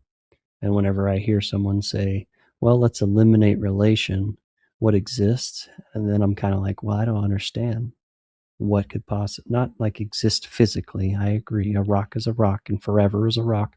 I mean, like, why does it matter that that rock is a rock if there's no relationship to it? Just to bring it back to the main topic. Like, I struggle because like relation is like us. And so, yeah, that matters. It matters. Yeah, it matters why would it even be important that this infinite logic exists? Other than I think what I've laid out that we're eventually working towards it. We're just not there yet. Well, you're saying that the infinite logic replaces relationships, therefore it's destroying the most critical function. That's what you're saying? If you have infinite No, logic, then I don't think it's replacing anything. I think it's possible, and maybe we're working towards it. I like that position, but I'm like today, now, me alive, I'm struggling understanding what I do with that.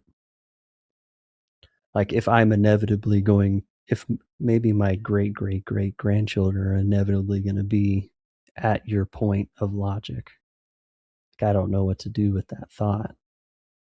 I guess that's a pragmatic approach that I'm having.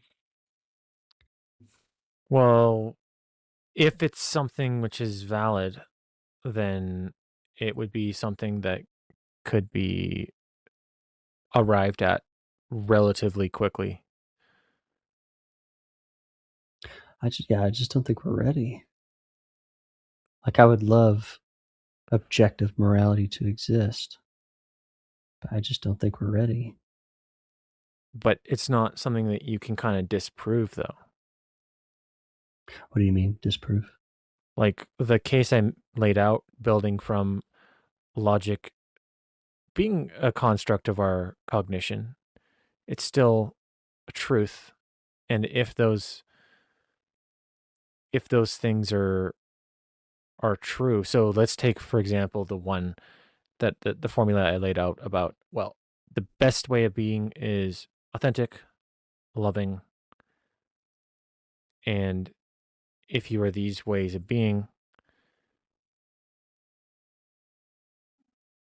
you know, like you said you didn't really disagree with that. And so what I'm saying is like I can, we can go into like the proof of that if you're interested. We can go into any of these proofs. I didn't really go into any of the proofs, but Yeah, I could do 15 more minutes, and yeah, it'll be 12:30 my time, so that has to be my cutoff, yeah, if for sure, that's for sure. okay. Oh, absolutely. But but I'm not saying dang, we let me see. necessarily should. You said like, I think it would well, be interesting. yeah, okay, well, let's do it then. Like, pick any of I the just sorry, pick any of what? any of the things about objective morality that I kind of just laid out. Yeah, I'm just stuck at how could you get there? And you said there was a like a mimetic virus that could happen. How could you get to which exact location? Objective morality. How long would it take? What would you have to do whenever you say authenticity, love, and what was the third one? Sorry. Um, I'm not Well, sure. love automatically like that, like God loved the Malachites, but he ordered them to be killed. And so it's this lesson of like if you follow something incorrectly, then you might as well be dead or something about that metaphor. But it was still a sign of love. So does love fall into the category of, well, you're not doing what I want you to do, so I'm going to kill you? Like, does that fall in the category of love, or is love strictly like affection, Yeah, pleasure? it would fall in that category if you're not doing. It's more than you're not doing what I want you to do. It'd be you're not doing what is loving. So, like, let's say there's somebody who is going to kill 20 people. You go, well, I'm going to kill that person because they're not doing what's loving. They're doing more damage because love is being, go back to the definition of goodness that I sort of gave originally that spiraled into the proving a priori's. I defined quality as more things. And so, you know, we'll define love as more things. The Amalekites or whatever, perhaps they had a society which was going to lead to some massive destruction. And so God was like, well, we should get rid of them. Perhaps, right? So I'm saying Yeah. like that's a pretty good definition of what should be and what love would want is more beautiful complexity in the world, more free people. You free one person and they cause more um, difficulty for other people, then you'd want less of that. Um, That seems fair. Yeah. I think it's maybe ideal and very difficult to get everyone on board. I think that's what I'm trying to say. well, you don't really need to get anybody on board though. All like all you need to do is do it yourself.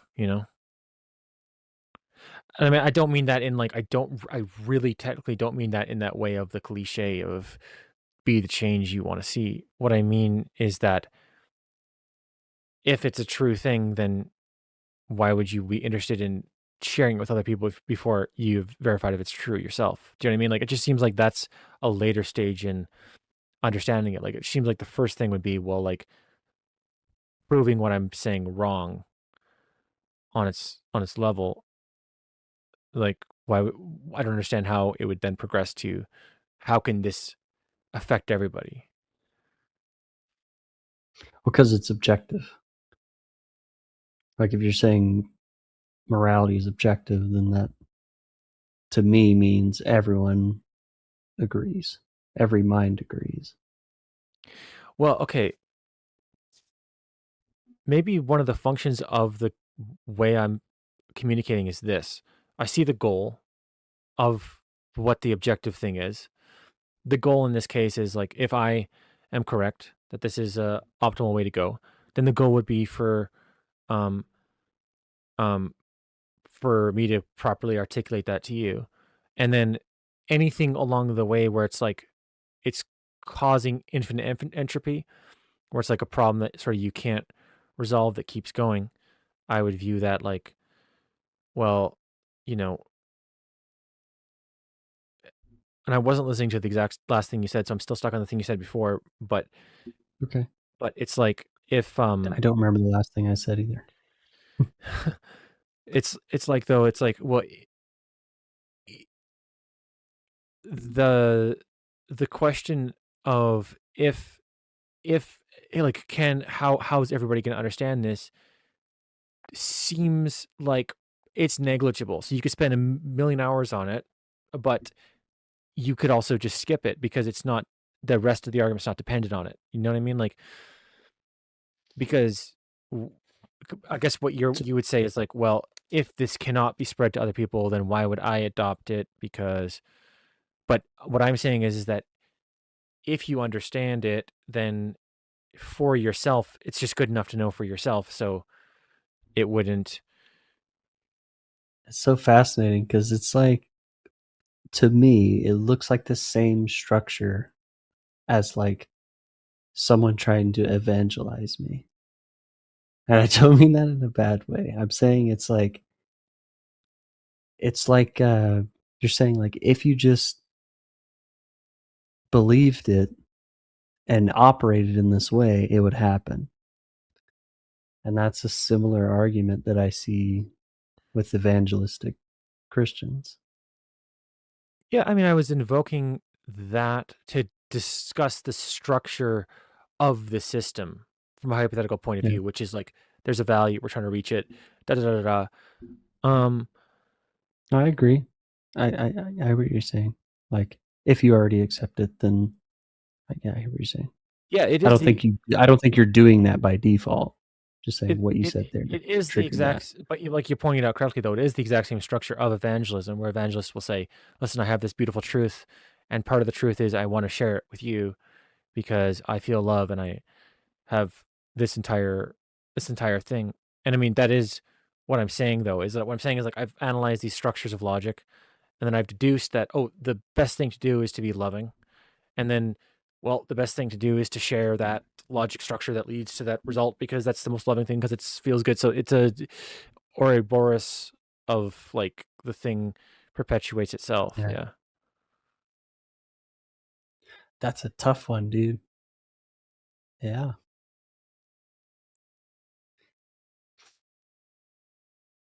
But I also didn't. I'm just too dumb for I'm too dumb for this. I think that's what it is, man. That's like way beyond me. I think I just spoke too fast. I was just also saying though, like I don't think I even like yeah, I follow discussion like where it feels meaningful, you know, because I Yeah, also don't have this feeling of like trying to get people to understand this because I'm like, if it's true, then I don't have to do any work. It'll automatically solve itself. Like it's just like okay, if it's the I logical think structure that's of the universe, then I think you're right. I think I hear what you're saying. You're saying like I don't have to speak the message if it's true. exactly, yeah. I think that's what you're saying. Yeah. Which would be different than evangelism, which would say, well, you have to go out and speak the message. Yeah. Yes. Yeah. That's a really good point. But yeah. But because you had to say it, that's when I was like, duh, my brain is triggering. I see Yeah. the pattern. But you Fair. actually are arguing the opposite. So I hear you now. Right. And I mean, I do. This is actually what I think. And so, like, I mean, if you, because I think I recorded the conversation, you can look it back. If you look it back, it feels like at every point of the way, we're always going where we're both interested. And I mean, I always like really paying attention to like literally exactly what was interesting to you. I was never, you know, and I don't kind of purposely talk about it because, like, yeah, it's like if it's true, then it's Oh, yeah, I got you. No, I don't make great facial signals and I don't do great social cues on showing interest and things like that. I'm like literally trying to process the words. Like my brain is trying to catch up. Right. I wouldn't even say that's what it is. I think I might just like you have an understanding, and then I just say a bunch of things that don't even connect with any of the previous understanding you have. So it's just like, okay, well, Maybe. um, Yeah, maybe that is. but Because yeah, I like, have to like go to sleep and I have to like process this stuff. yeah, It's yeah, so yeah. much. But I will say like I am only interested in kind of having conversation like where where you're both interested in it, and I am, and I feel like we've kind of done that mostly. But No, I'm very yeah. No, this is very interesting. I'm just super slow, dude. I don't think you're slow at I'm all. just I'm just trying to keep up. Uh, Uh yeah, all right. But yeah, if you got to go, yeah, I mean, I don't know what else I can say. I have to like swallow this big ass pill. yeah, This is a and big pill.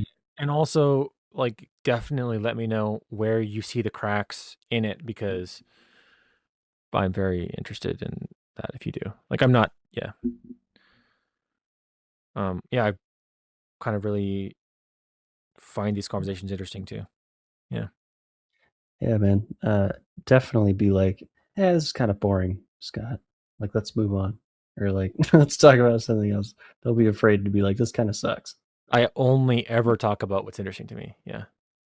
And Okay. likewise to you. Like definitely do the same thing.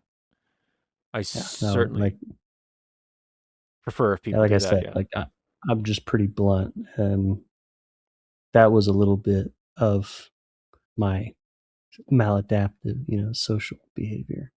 It's It's like someone would say something, and I'd be like, yeah, that's stupid, and it doesn't end up being good. But no, for sure. Like, I think what you have is really strong, and I can't like what I like about it is that I can't even comprehend it. So I feel like I'm learning, and interesting. I feel like that's extremely interesting, and yeah, I'm extremely interested in that. Cool, man. Yeah, because I have, you know, what I've learned, and you have what you learned, and obviously, I have like zero of what you have as far as that stuff. Maybe maybe next time we have a chat, I'm gonna really try to think about exactly what I disagree with. So before we go, can you like in the most like condensed way possible? I know this might be asking too much, but can you like say it as if I'm like an absolute idiot? Exactly what you're trying to say? Yeah, yeah, yeah. It's okay if you need more than a sentence. I just meant like, Right. treat me like I'm an idiot. Right. Okay, so this is what I'm saying. I'm saying that there is, when it comes to morality, when it comes to what somebody should be doing, there are certain conclusions that are inevitably arrivable, and you will arrive at those conclusions because of the structure of just us being beings who exist in logic, and those ideas necessarily arise from logic. These ideas, because maybe that's something you already understand. Maybe is it the specific exact things that you're more interested in? Um, One example of this, because there's many examples of this. So the idea is that if you can find one flaw or disprove one of them, then it's not valid. But one example of this is like if the most satisfying way of being, because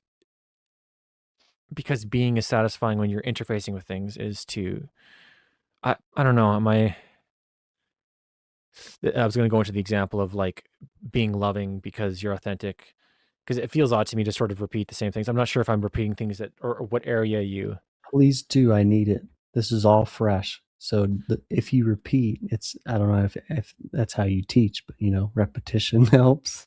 Right. Okay. But So yeah, I'm okay if you repeat.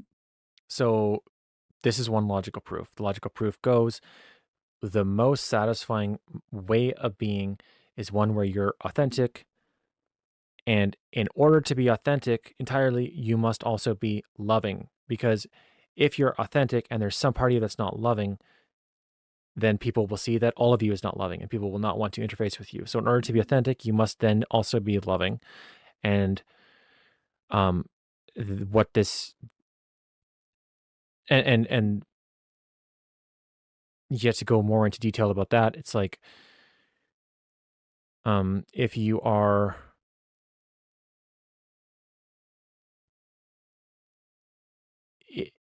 if and I'll go down this one thing again. So if you have a neurological structure, that's you identify with some part of them, that's you, it's your brain, and some part of it is not loving and some part of it is loving. Think about like how unsafe people would feel around you. It's like, okay, this person's loving, but there's one part of them that will just absolutely not be loving at all.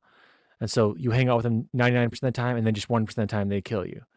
It's like that's that's you can't be any amount not loving. It's a kind of a binary, kind of by definition, in a cognitive neuroscience sense. And then additionally, to go more into why being authentic is more desirable, it's because if you have structures, like you're talking about patterns that repeat, if you're doing things that which are out of patterns, it's no longer are you interfacing with reality in some way. It's just the pattern that's playing it out, and you're not feeling that on a deeper level. And so then from these axioms, we can derive morality very, very strongly because you're deriving it from yourself. It's like, well, what does each person want for themselves?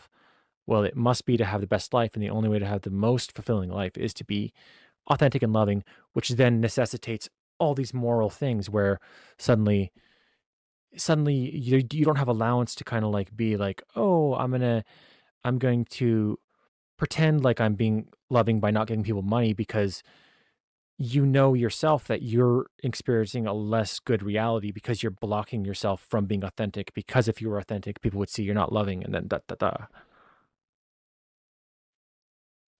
That's a huge idea, man. That's huge. Have you ever written this down? Oh, I've wanted to. It's like you notice though, like th- when I sort of came onto this information, it's so much, and like a lot of it is also like other anti-proofs, so like combating different ideas. So That's good. it's like You there's find the balance. just like a lot. I actually have written this down, like shared it with different people before, but yeah, I do want to write this down.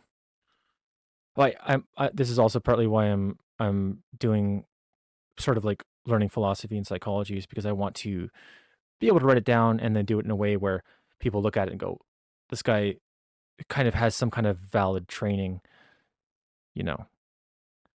That's fair. Yeah.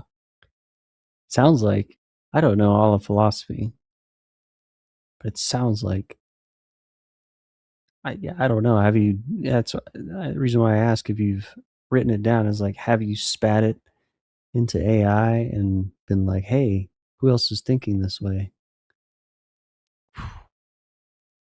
Yeah, I mean, I just don't know if I could, but I Because you just might, I actually, yes, I have done this to small degrees, and yet there's nobody else generally who's thinking, because I have you might. quite a large selection of ideas, and yeah, I haven't been able to find.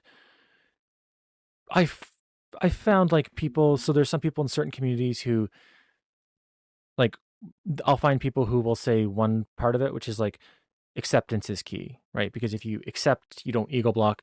They don't talk about all these stages, but they just say, well, acceptance is good. It's like, well, that's true.